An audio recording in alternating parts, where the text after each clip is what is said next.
Bonjour et bienvenue sur cette vidéo, la deuxième vidéo de la série Utiliser Twig. Donc dans une première vidéo, on a vu comment installer Twig avec Composer et on a créé un premier Hello World. Et maintenant, on va essayer de travailler un peu plus sur passer des variables. Donc je vous rappelle, Twig, c'est un moteur de template. Le but, c'est de séparer le code avec d'un côté la partie logique, récupération des données, traitement de ces données, et d'un autre côté, dans un template, l'affichage de ces données. Donc si on a deux fichiers, un fichier qui récupère les données et un fichier qui les affiche, il faut quand même être capable de transmettre les données qu'on a récupérées au template. Et donc c'est pour ça qu'on va passer des variables, c'est-à-dire transmettre les variables depuis la partie logique jusqu'au template. Donc si on reprend le code, on a dans VS Code un fichier test.php, parce qu'on est juste après, on continue la première vidéo, dans lequel on a initialisé notre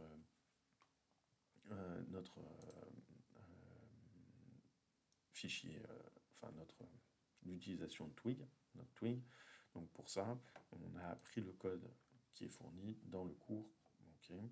Et petit rappel, on a expliqué que le dossier template contenait nos templates. On a activé plusieurs extensions pour pouvoir afficher des dates correctement et pour avoir accès à la méthode dump. Et puis on a chargé le template montemplate.html.twig. Mon template.html.twig, j'ai mis une structure, hein, c'est que des H1 et des H2, donc un titre, passer des variables, les variables simples, etc. Si je regarde, pour l'instant, j'ai bien que mes titres qui s'affichent. Alors, depuis la dernière vidéo, j'ai quand même fait 2-3 choses. J'ai notamment installé des extensions, PHP IntelliFans. J'ai aussi installé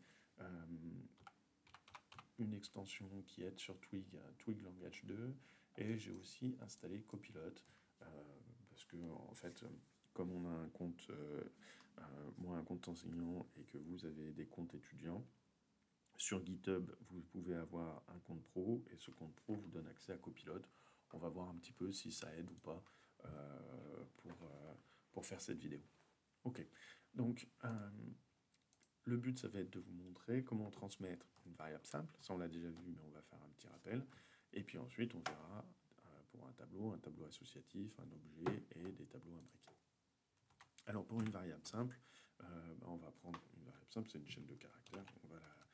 On va reprendre, hein, si on appelle la variable ma chaîne,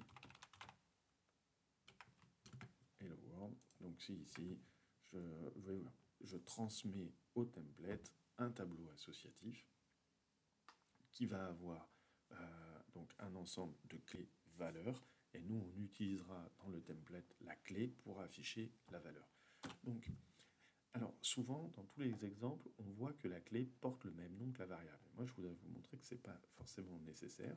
Donc si ma clé, je l'appelle une chaîne, d'accord, et que la valeur que je lui transmets c'est ma chaîne, dans mon template HTML ici, c'est bien une. Alors vous voyez, Copilot, déjà il me propose n'importe quoi parce que ma variable n'existe pas.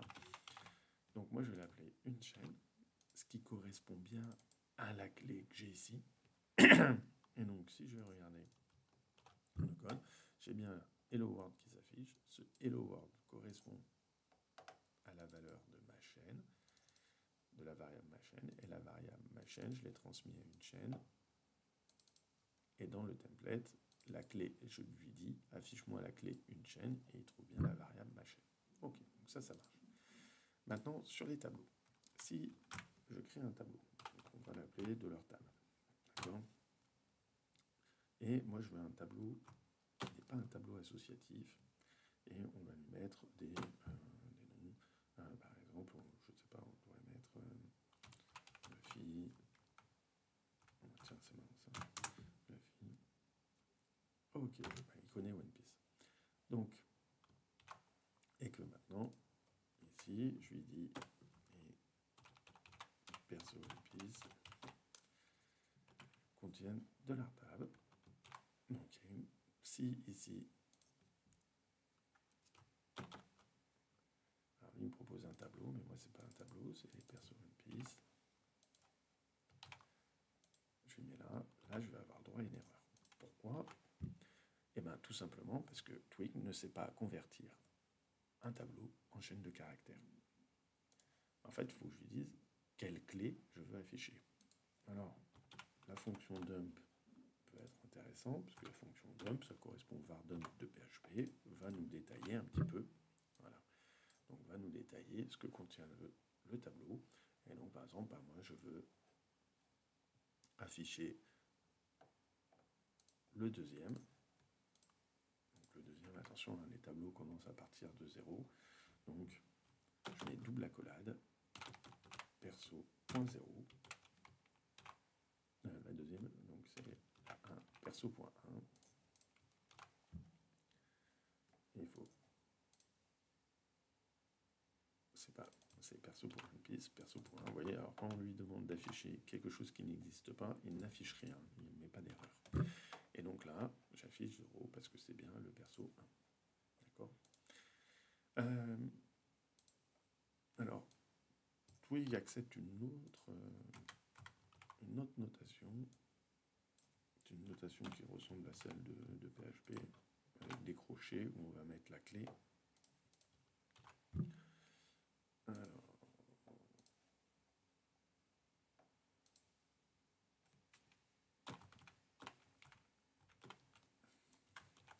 c'est ça. Non. Voilà, un souci.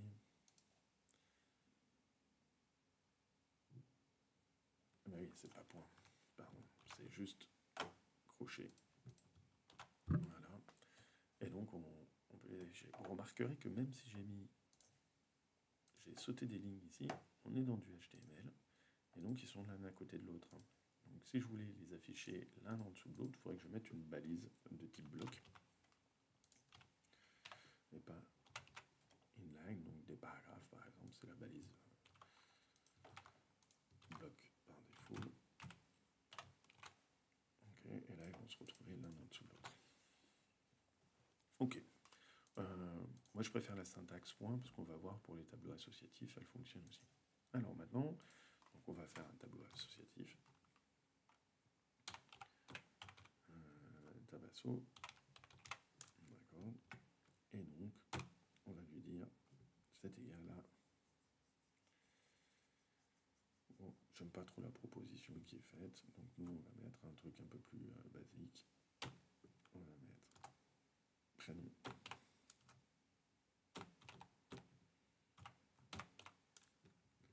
On va arrêter, si on mettait plutôt Naruto. Ok, et un nom de famille, Uzumaki.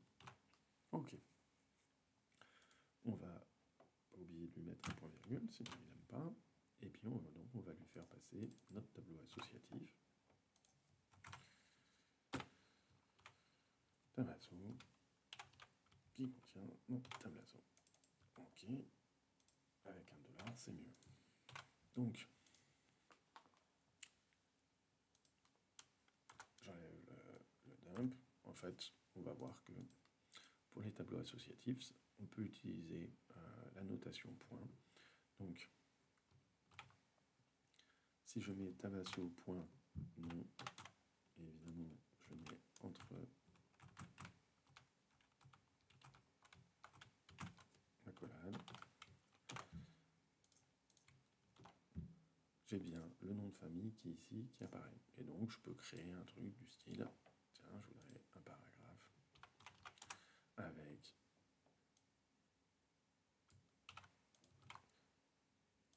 un prénom, un nom. Et donc, je vais avoir les deux qui vont être l'un à côté de l'autre. D'accord? Bon. Donc, le point, soit il va chercher une clé, soit une clé d'un tableau normal, soit il est capable d'aller chercher la valeur d'une clé dans un tableau associatif. Okay. Maintenant, les objets. Ici, on va créer un objet, donc une classe personnage. D'accord? Cette classe personnage, elle va avoir un attribut public, nom, prénom, âge,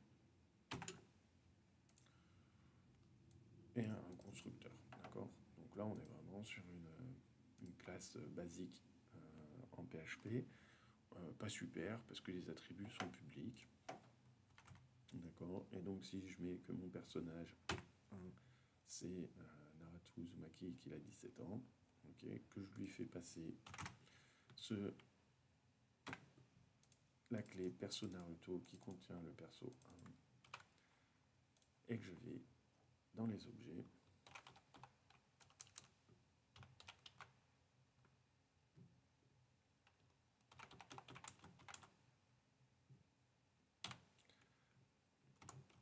il est un peu perdu là, quand même. Perso.naruto. Et perso.naruto. Prénom, alors on va vérifier, c'est bien perso Naruto. Il y a bien une clé nom, une clé prénom. Enfin, pas une clé, un attribut nom et un attribut prénom.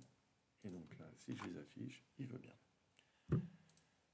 Donc ça veut dire quoi? Ça veut dire qu'après un point, on peut afficher un attribut public d'un objet. Maintenant, imaginons que cet attribut, je le place en private.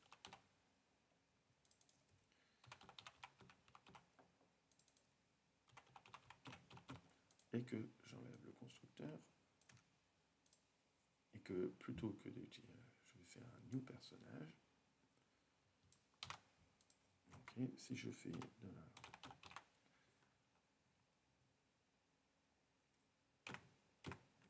Là, il ne va pas vouloir. Ok, je vais avoir une erreur, je vais avoir un warning. Non, une erreur, on ne peut pas accéder à une propriété privée. Okay. Ça veut dire quoi? Ça veut dire que si maintenant, dans mon constructeur,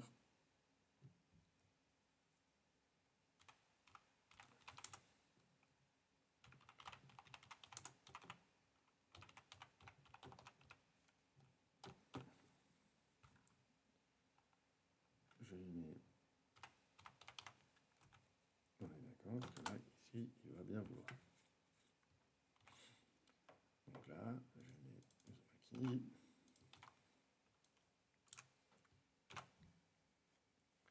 Est-ce que maintenant, il veut bien? Alors là, il veut pas. Alors, il veut pas parce que j'ai oublié de lui dire que c'était une chaîne de caractères. Alors, perso 1, ici, j'ai rien du tout. Alors, pourquoi j'ai rien du tout?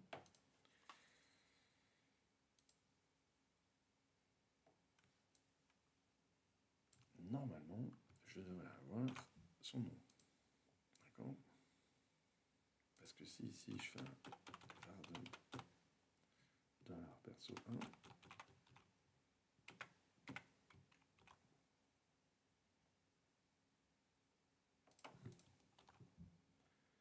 j'ai bien un personnage qui a le nom. Le problème, c'est qu'il est privé.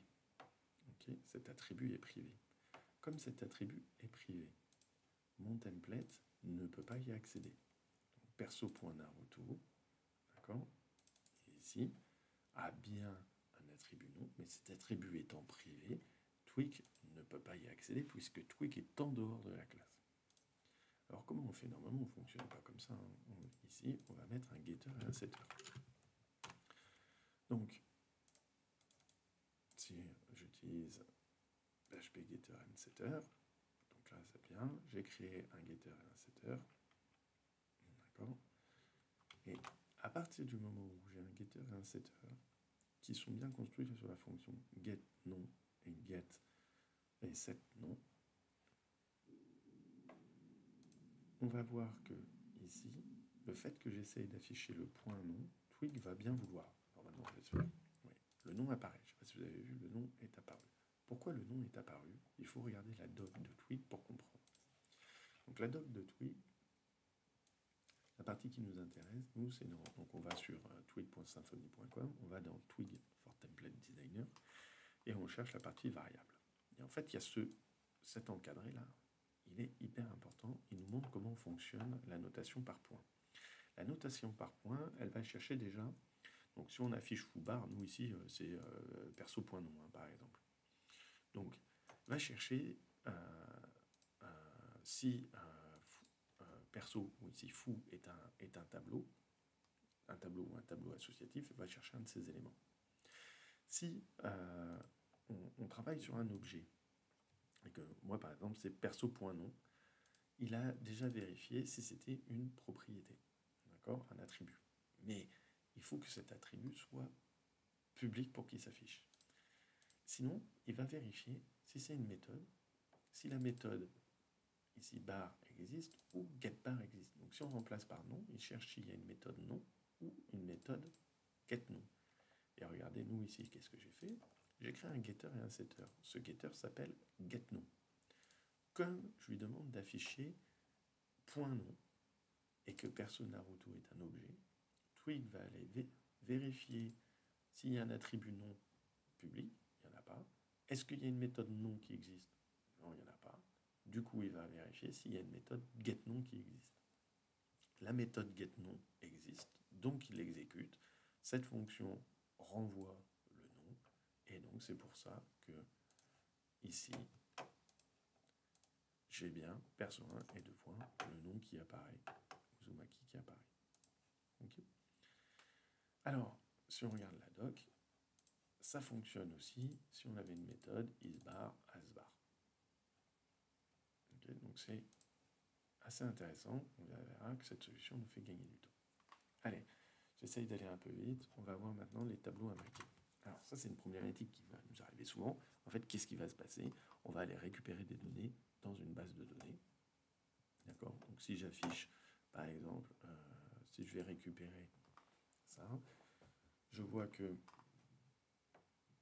là, dans recettes, j'ai une requête qui va récupérer toutes les recettes. Donc moi, je vais les récupérer, ma connexion à PDO, ma requête qui va récupérer toutes les recettes sur Yabontiap. Ensuite, je prépare cette requête, je l'exécute et je fais un fetch all. Donc là, normalement, si vous avez suivi les cours de PHP, vous savez qu'on va récupérer un tableau associatif, un tableau de tableaux associatifs. D'accord? Donc, si je vais ici et que j'affiche, je fais un dump des recettes, je ne vais rien avoir parce que je ne les ai pas encore transmis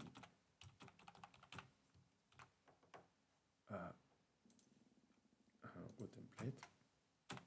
Et si là je dis que donc recette avec un S contient la variable de la recette, donc je vais pouvoir accéder à ce que contient la variable de la recette, c'est-à-dire un fetch all sur la requête select étoile from Yabontiap. Donc ça, mon dump m'explique que j'ai donc un tableau de 9 cases avec chaque case contient un tableau associatif qui correspond au nom des colonnes.